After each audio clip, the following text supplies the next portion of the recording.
Erdogan की जीत से बढ़ेगी भारत की टेंशन। नरेंद्र मोदी ने एर्दोगान को दी जीत की मुबारकबाद। एर्दोगान जीत के बाद सजदे में गिर पड़े। भारत के लिए एर्दोगान की जीत हो सकती है खतरनाक साबित। पूरा मामला क्या है जानने के लिए वीडियो के साथ आखिर तक बने रहिए। दोस्तों, अगर आप हमारे चैनल पर नए हैं तो चैनल को सब्सक्राइब और वीडियो को लाइक करें ताकि हमारी आने वाली नई वीडियो का नोटिफिकेशन आपको सबसे पहले मिल सके। तुर्की के राष्ट्रपति रजब तैयब एर्दोगान ने रन ऑफ इलेक्शन में अपने प्रतिद्वंदी कमाल क्लचदारोग्लू को पीछे छोड़ दिया है और तीसरी बार राष्ट्रपति बन गए हैं। कमाल क्लचदारोग्लू ने इसे सबसे गलत ढंग से चुना हुआ चुनाव करार दिया है, लेकिन नतीजे पर उन्होंने कोई सवाल नहीं उठाए हैं। तुर्की के आंकड़ों के अनुसार एर्दोगान को 52.1% वोट मिले हैं, जबकि क्लचदारोग्लू के हिस्से में 49.90% वोट मिले हैं। एर्दोगान के लिए इस चुनाव को बहुत मुश्किल माना जा रहा था, क्योंकि घरेलू स्तर पर वो कोई समस्याओं का सामना कर रहे हैं। तुर्की में महंगाई आसमानों पर है और इसी साल आए भूकंप के बाद से प्रभावी इलाकों में जिंदगी पटरी पर पूरी तरह से नहीं लौट सकती है। ऐसे में विपक्षी पार्टियों को लग रहा था कि एर्दोगान के चुनाव में हराया जा सकता है। इसी वजह से तुर्की की 6 पार्टियों के गठबंधन से कमाल क्लचदारोग्लू को अपना सत्ता उम्मीदवार बनाया था। तुर्की में पहले 14 मई को चुनाव हुए थे, लेकिन किसी भी उम्मीदवार को 50% से अधिक वोट न मिल पाने की वजह से दूसरे चरण का मतदान करवाना पड़ा। जीतने के बाद उम्मीदवार भाषण में एर्दोगान ने सभी विवादों को पीछे छोड़ने और राष्ट्रीय मूल्य और सपनों के लिए जुट को संकल्प लिया।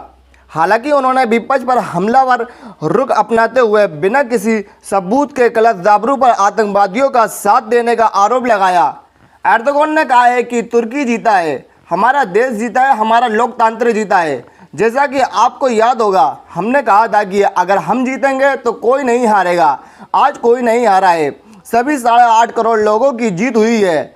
एर्दोगान ने कहा है कि महंगाई तुर्की का सबसे प्रमुख मुद्दा है। हम पिछले 2 दशक से तुर्की की कमान संभाल रहे हैं और 2 दशक सत्ता में रहने के बावजूद चुनाव जीतने में कामयाब हो रहे हैं। लेकिन एर्दोगान की जीत भारत के लिए क्या मायने रखती है? भारतीय प्रधानमंत्री नरेंद्र मोदी जी ने एक ट्वीट करके एर्दोगान को जीत की मुबारकबाद दे दी है।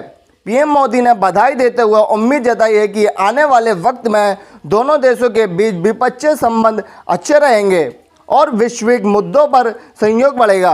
प्रधानमंत्री नरेंद्र मोदी ने भले ही बधाई दे दी हो, मगर उन्हें पता है कि एर्दोगान की सत्ता में आने के बाद भारत से रिश्ते सहज नहीं रहे हैं। पिछले 9 सालों में पीएम मोदी ने मध्य पूर्व के कई देशों का दौरा किया है, लेकिन अब तक तुर्की नहीं गए। साल 2019 में नरेंद्र मोदी तुर्की का दौरा करने के वाले थे, लेकिन अहम मौके पर यह दौरा रद्द हो गया।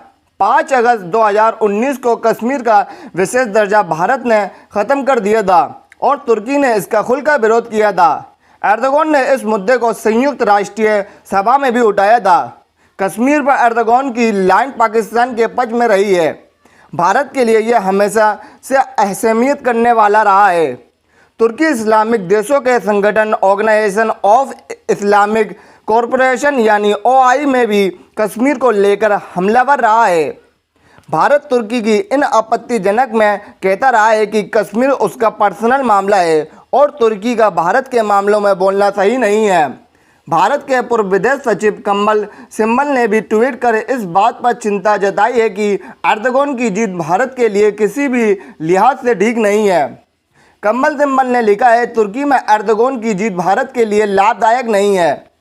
तुर्की इस्लामी कश्मीर को लेकर समर्थन पाकिस्तान को देगा। पाकिस्तान की तुर्की के साथ जुगलबंदी चिंताजनक है। ओटोमन साम्राज्य वाले एर्दोगान का लक्ष्य भी विनाशकारी है। एर्दोगान को फिर से तुर्की का राष्ट्रपति बनना किसी भी तरह से ठीक नहीं है। रूस के साथ भी एर्दोगान की दोस्ती बहुत अच्छी है। चलिए अब बात कर लेते हैं, आखिर जीत के बाद एर्दोगान सजदे में क्यों गिरे। तो आपको बता दें कि रजब तैयब एर्दोगान जीत के तुरंत बाद ही अल्लाह की राह में झुक गए और उन्होंने जीत की खुशी में अल्लाह का शुक्र अदा किया। दोस्तों, एर्दोगान की जीत पर आपकी क्या राय है? कमेंट बॉक्स में कमेंट करके अपनी राय बताएं और इस वीडियो को अपने दोस्तों के साथ ज़्यादा से ज़्यादा शेयर करें।